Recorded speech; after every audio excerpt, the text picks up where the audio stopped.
Hi guys, welcome back to the channel. Today we are going to go through part one of the consciousness series that I'm putting out because I think if you really want to understand the law of one, what it means, all those little bits that Ra talks about, trying to put it together like a puzzle, you really need to start with consciousness and think about consciousness in a different way that we might not have ever thought about it before. So we know consciousness is our thoughts, right? We know it's our awareness, but what does that mean and how does that affect our environment? We've heard before that, our thoughts create our reality. Our consciousness creates our reality. It's up to us. But really, when you get down to it, we want to know what that really means and not just have a parroted term that we say to each other. We just don't want to repeat things that we've heard. We want to really understand it, and that's what this channel is about. So I'm putting out this series to give you such a in-depth understanding of it, so the law of one will be second nature to you. So we're going to begin with the two-slit experiment, and a lot of you have heard this before, but I'm just going to quickly recap it. It is basically consciousness at its fundamental level in our reality. Okay, so the two-slit experiment is an experiment that anyone can do when you have access to a lab. So if you're taking physics in university, it would probably be, Physics 101 Lab 2. It would be something you do right away. And this is an experiment that is done the world over, year after year, and it has a perfect 100% outcome of the same. No one gets one off differently. It is the same outcome every single time. Okay, so what is it? Now, I'll try to find some pictures to put up so it makes it a little bit easier to understand instead of just hearing me talk. But say you have two walls, one behind another, and you put one slit in front of that first wall. And you stand in front of it and you start throwing like golf balls or marbles at it. And say that second wall is made out of clay. Well, those golf balls or marbles would start to embed themselves into the wall behind it. And it would kind of look like the same look of the slit that's in front. It would have about the same shape, right? Now, if you put two slits in that first wall and stood in front of it and started throwing marbles or golf balls at it, and every now and then a marble would finagle its way through one of the slits and embed itself on the wall behind. And then you would get two slits, like pocketed marbles, all enlarged at that back wall, right? And this is something pretty easy to follow. But when we switch it over to a wave function, right? And you would think of a wave moves differently than particles. We can visualize what it's like to drop one pebble into a pond of water as opposed to dropping two pebbles at the same time in that water. You would get an interference pattern. So when we run this experiment with one slit in that front wall, we put the wave through it, you would get one strip bit embedded kind of behind it. You would get that impression. But when you put two slits into that first wall and you put a wave through it, you get an interference pattern, just like dropping two pebbles into a pond at the same time. They interfere with each other and you can see the pattern and how it is different, right? So this makes sense. This is how we know the wave function, the way it functions is what they call it. So now let's go quantum, which really just means very, very small, right? One tiny particle at a time. So we run the exact same experiment. We start off with two walls, one slit in front of the first wall, and we start firing these tiny little particles one at a time through there. And you get the exact same outcome as you would as a golf ball, right? You would get that one line impression. Now, when you run the two slits firing particles, you ended up with the wave function. And it freaked out scientists when they first discovered this. They're like, how can a particle behave like a wave? So they started setting up all these sensors and cameras, and they went in there to take a look because it's so small you can't see it with the human eye. So they went and put a little kind of camera in there and to take a look, and they ran the experiment again. And when they ran those little particles through two slits in that front wall, in the back wall, they got just two impressions. It's just like, well, wait a minute. We just ran this test and we got the wave function. Now that we have a little camera in there looking at it, now we're back to the particle function again, right? And they're like, okay. They went through a lot of scenarios, but really, if you go and unplug that camera and leave it there, you would get the wave function again. You plug the camera back in, you get the two-slit impression pattern. So why is this?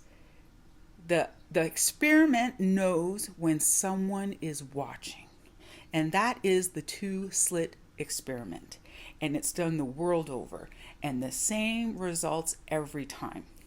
And this is the fundamental way you apply consciousness to our physical reality. Consciousness collapses the wave function, and it is displayed in the two-slit experiment. It's almost as if the universe does not know what to do. Our environment doesn't know how to behave. Nothing exists unless we apply consciousness to it. Now, the way we control our reality by applying consciousness begins at the 3D level. Third density is when we can do this. So I can put a cat in front of this experiment and have the cat focus on it, and it won't collapse the wave function. You need third density consciousness to start changing our reality. So that is the very first example I want to give you guys about consciousness and how we can think about consciousness differently and really understand it and not just kind of repeat things that we've heard other people say. Because once you have your own understanding of it, you're going to go leaps and bounds with material like the Law of One. And I'll tell you a little story about running experiments like this. Like when I was in the 7th grade, that's when we first kind of learned in science class how to run experiments and how to do them the exact same every time. Everyone in the class should get the same outcome if everyone's doing the exact same thing under the exact same conditions, right? And this is kind of what we call peer review, like peer-reviewed studies, And so when I was in the 7th grade and our teacher was, explaining how important it was to be methodical with everything that you do when you're running experiments, because if you change things or do something differently, the results will be invalid. And he told us an example of what happens when you change a tiny little bit of an experiment. And the example he used was a science lab in a building. Many different, science studies are going in there. And a lot of these studies require rats or mice to conduct. And this one lab was getting better results than another lab in the same building running the exact same study. And they kept doing it over and over again. And they just couldn't figure out why the mice in this one study were living longer than the other study. And as they started breaking down, trying to find a discrepancy and the way that these scientists were conducting this study, they couldn't find anything. They were absolutely baffled. So they wanted to try to find this, subconscious thing that maybe someone was doing. And they kept swapping all the scientists until they had all moved to a different lab. But still, this one place, this one room, this one place, all the mice were living longer. So they figured it has to be something environmental. And they would test absolutely everything in the lab, all the air that was in the air ducts, like the windows, how much light was getting through, what side of the building it was, the temperature. They couldn't find anything. And it was driving them insane. They wanted to know why. Everyone who came into that room knew the rules about being absolutely the same. And apart from one, they finally figured it out. The janitor that was in the part of the building where the mice were living longer, they found out that janitor loved mice. And every night when he went through that lab, he would simply just stop and take time to just look at the mice because he thought they were so cute and he loved them so much. And he would just stop. He didn't touch them, he didn't feed them, he didn't do anything. He just stopped and looked at them and loved them. And that changed the study. This is like another example of how the observer changes our reality. The observer can change an outcome. Now, this is an example that's done over and over again with scientists all over the world. They know that the observer changes outcomes. So they have to closely monitor who's even looking at their experiment. And so it is interesting. And this is another way that consciousness gets applied to our reality. So I want you guys to kind of chew on those two things for a bit and have an understanding that every type of consciousness applied to anything, even a human looking at a mouse or a human looking at a wave, it can change the function of it on any fundamental level. It's not subconscious, it's third dimensional consciousness that's changing things.